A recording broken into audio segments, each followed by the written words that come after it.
Mm. Naging kayo nang Isang buwan lang. naging kayo nang nakausap mo? Isang buwan lang? Ba't ho naglaho? Saan napunta? Mm. Mm. Hindi ko po alam. May pinag-awayan po ba kayong dalawa? Wala naman. Nag-usap pa po kami tapos nag-usap kami ngayong araw, kinabukasan, wala na. Ano yung pinag-usapan nun ninyo? Huling pinag-usapan ninyo? Mag-diet daw ako. Ah, okay. Mag-diet ka. Ayun, ouch! Aray! Teka lang ha, nawala na talaga ng tuluyan si sir. Humina. Humina. Nanonood yun. Nanonood yun ngayon. Ba't ho alam mo? Kasi po, nanonood naman siya lagi dati. Ay, baka ngayon hindi na. Mm. Hindi, kasi Hindi ko alam. Baka pinapadiet. bumalik dun sa ex. Pinapadiet ka niya?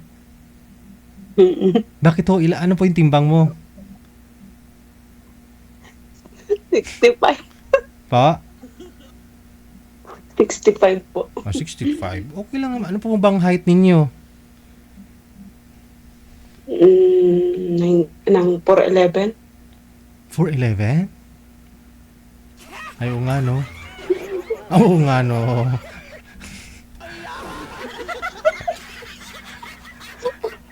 Low drum eh. Nako. Hindi ah. Hindi ah. Pero, syempre, yan ka na, ganyan ka na nung makilala mo siya. Nung makilala ka niya dito sa programa natin, di ba? Kung mahal ka niya, tatanggapin niya. Oo. Tanggapin niya kung ano meron sa'yo. Ganyan na eh. Ba't kailangan mo magpapawayat para sa kanya? Sarap kaya kumain. Diba? Ba't kailangan mo mag-diet? Kaya po, ang sarap magluto. Ang sarap kumain. Tapos hindi na nagparamdam. Ilang months na ho kayong walang komunikasyon?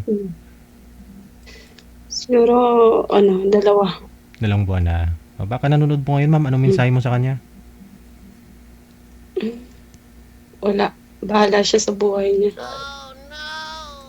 May bago ako naman na eh, no? Ito na si Sir Victor. Kausapin niyo po, ma'am. Baka ho okay na yung signal. Pasok. Wanted, sweetheart. Wanted, sweetheart. Ay po, sir. Good evening. Kumusta po? Taga saan po kayo, sir? Iatay.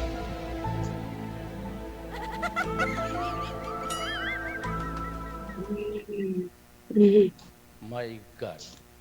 Wa tayo makabati, sir. Hello. Hello, sir. Chat lang po na chat.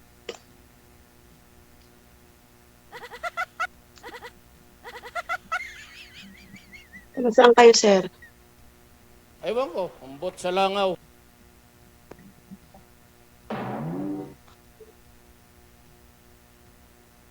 Iatay. Wa ini naaw. Walang tao bahay nila. Uwi na tayo. Tara.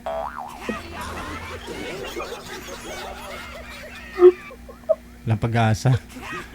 Kasi ilang beses na natin tinry, no? Ni manager na ayusin yung signal niya. Wala talaga eh. Yan, sir. 4'9" po yung height mo? 4'9"? 4'9". 4'9". Ano pong height ng drum manager? 4 feet, no? 4 feet? So, mas tangkad nyo lang na 9 inches sa, sa drum. Hindi naman. Hindi ko minamaliit, ma'am, ginagawang katatawanan na. Pero, siyempre, mula bata, ganun ka po talaga? Yung height mo at saka timbang? Tanggapin ka niya. Wala ka naman na yatang high blood. Sige ho, sir. Andyan ho si sir. Bumalik ulit sa pang-5 pagkakataon. Bumalik si sir. Walang high blood, merayuma. Hi, sir. Good evening. Nagtago lang ako dito sa kwarto. Nasa labas yung mga amo. Baka biglang dumating. Pag ganitong oras kasi sir, nandito na sila mag-asawa eh. Mm. Pero pag umaga, okay lang kasi may mga trabaho sila. Mm. Hello sir.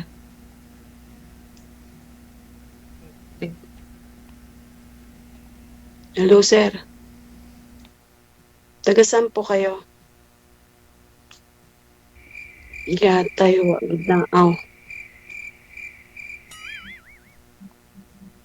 Atay, wala ka pamahaw. Muy bungol.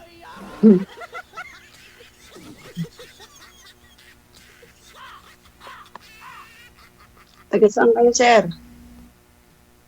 Ewan ko, ambot sa langaw. Wala na. Wala na ako talaga, ma'am. Ayun na lang. Kaya, Ah,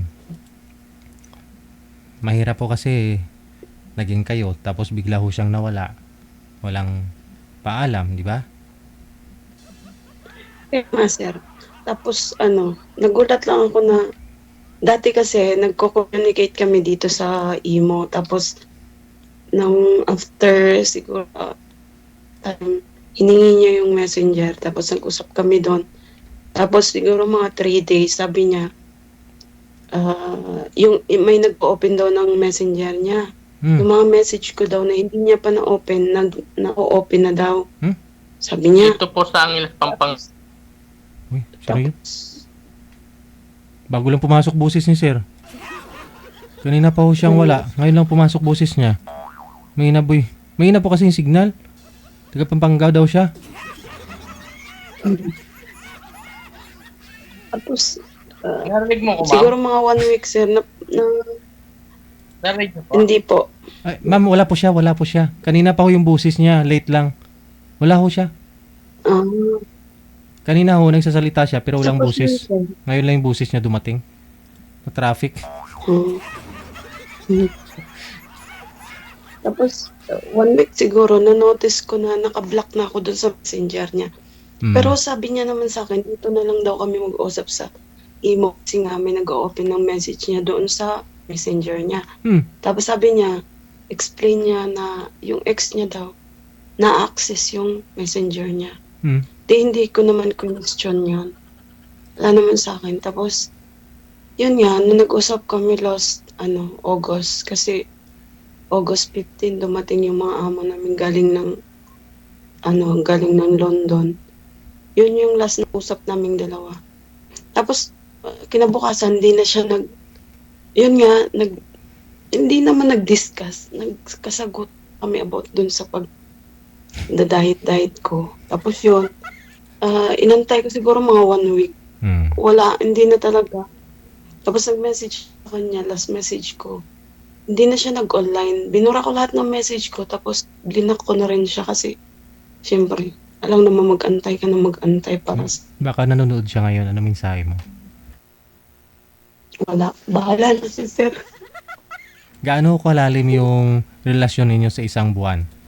I mean, may mga Wala na. plano na po ba kayo? Saan ho kayo magpakasal? Magmumotel? Ay, mag-honeymoon? Ganon? Ilang anak? Ganon? Walang ganon?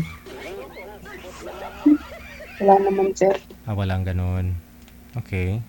Plano lang, sir. Walang Pero minahal mo? Okay lang. Okay lang. Kumbaga, masaktan o masaktan. Siyempre, Pero wala. yung madali ka makamubuon kung wala na siya. Parang ganon, no? Kaya nga. Oo. Mm-mm. Tama din Di mo naman. naman pwedeng mismong kumbaga ano mo sa kanya yung sarili mo kasi hindi mo naman sure eh. Marami pa naman mangyayari. Oo. At saka wala namang nangyari sa inyo. Tsaka hindi na siguro baka hindi na makapag-antay. Taga saan po ba yun? Ilocos, sir. Ikaw? Aklan. Aklan, galiti mo. Mga...